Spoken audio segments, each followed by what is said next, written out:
Hello, everybody. How you doing? And welcome to the SlimNation Podcast. My name is James Slim Overton, and I'm here with you, and glad to be here with you, and hope that you're glad to be here too. Just coming on to do a little short podcast for the Slim Nation, talking about what's going on.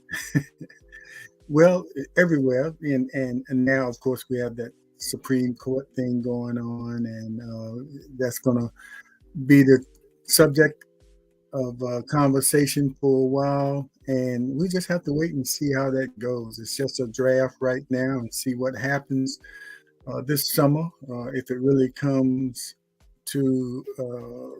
out at the Supreme Court as something that they will make a decision on. It already looks like they have the affirmative majority in order striking down Roe versus Wade in some form or fashion. So we'll see how it really goes. But right now it's a topic of conversation from just a draft that was leaked by someone to give everybody a heads up of what might happen or what's to come.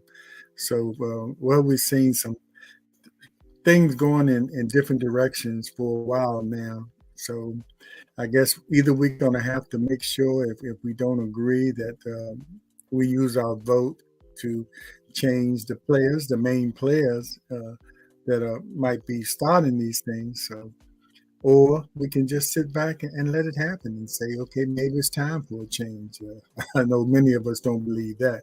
It just seems like we're backpedaling and going backwards. But, it's the way of the world today. So, but a lot of this is in your hands, so we can talk about it and talk about it. But if you don't go to the polls and vote, well, oh well. And just heard too that President Biden has the lowest ratings among Black Americans in the history of America. In the history, the lowest among Black Americans. I guess. A lot of they felt like they were really supporting him and making sure he got through the primary and then got into office. I don't know if it was because a lot of them were in favor of him and his platform, or it just didn't want Trump there. But there was enough people that really wanted Trump there that made it sort of close there at times. But now the Black Americans are dissatisfied.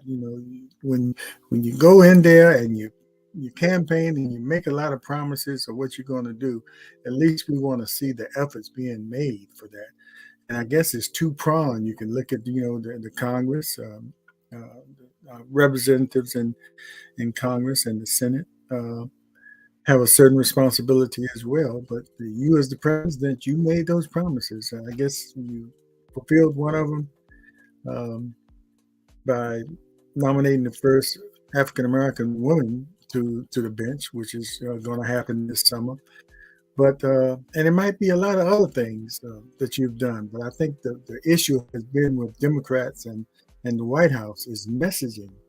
It is how nobody knows those good things that you're doing are not enough people know what you're doing and how it's really affecting, because you don't use those talking points when you're out there, and neither do your counterparts use those talking points of what you've been doing since you've been there. So most people feel, or what they see, is you're not doing enough, or you're not fulfilling those promises. Things are looking bad. The gas prices and food prices and everything, is like it is, and localities are suffering. We're looking at our city here in the city of Portsmouth, Virginia, raising a few, not raising the taxes per se, but the assessments of the homes have gone up, which in turn raises your taxes, your real estate taxes, if your assessments are higher. In essence, it adds more value to your home. It just depends on how you look at it, But most people paying those quarterly taxes, look at how much more they have to pay, especially people that don't plan on selling their home or pretty much settle in and not going anywhere, but seeing those taxes increase.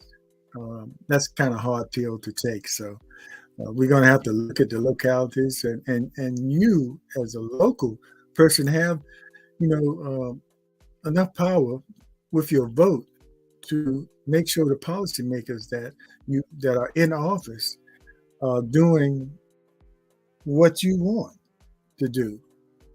And so just take advantage of that. So locally and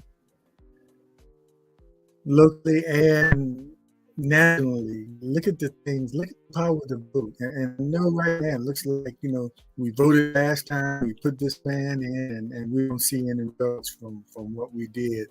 So, what can we do? What can we do to assure that we don't start paddling back further and going back further to the point of no return, where it'll be a long road to get back to where we were headed in the first place. And the bad thing about it is all these things that are happening are in your face. It's not something done behind the doors or in the back rooms.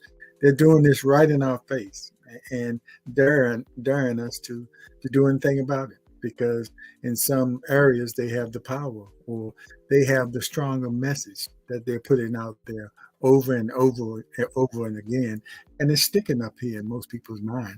And we, as Democrats or people that more progressive thinking, are not getting that message out strong enough for people to be convinced that we can keep this from turning around, or keep us from going backwards, and keep us from watching some of our voting rights be eroded right in our face. Redistricting, things like that. Even some forms of gerrymandering.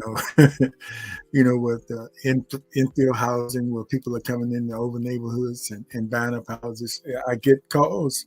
I'm in a house that I grew up in, I came back and living in, and I get calls every day almost, or messages wanting to buy my home. And you can see it. I can see it around me, where people are coming in, mostly white investors, and offering that cash money, which it might look good to some people if you have some bills to pay, and you sell your home, and they turn around, do a little work in it, and flip it, and put it on the market for a lot of money, and it sells, and whatever drives the market, and it sells. And then next thing you know, the assessments in totally in the neighborhood are raised because of what the people are willing to spend in that older neighborhood, which doesn't really justify all the time the price of your home that you have not done too much to, except keep the maintenance up, the routine maintenance. And your taxes go up because what has been dictated by growth in your neighborhood. And it's really kind of unfair, but that's the way it goes. But there is a remedy. You can appeal your assessments.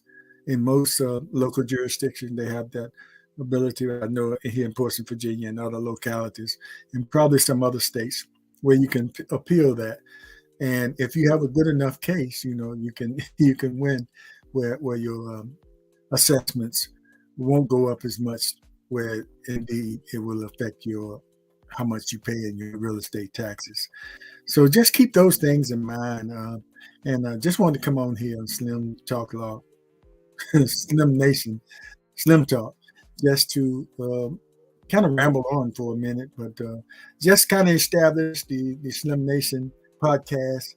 And as we continue this year to bring you some more Slim Nation subjects that we talk about, they will be in conjunction with another show that I do called the Portsmouth Coffee Talk, which is a local radio, Facebook Live, and then we upload it on the YouTube channel right here on the YouTube channel. And we're working on going live with that on the YouTube channel soon. But anyway, you'll see some of those shows on the Slim Nation as we cooperate with Pour Some Coffee Talk. But mostly you're going to see podcasts from me, the Slim Nation, and other guests that we have on. We had some glitches the last time I had my roommate on. He came out clear, which I'm glad that's the case. But my side was kind of, because the connection wasn't as strong, my side didn't come out as well. But we're going to work on that and have some more of those one-on-ones that I call it, the Slim Nation one-on-ones.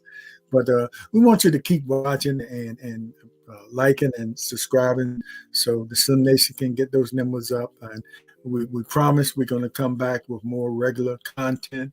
I think that's the key to getting subscribers. One is coming on live, and the other is having content that people want to listen to and watch.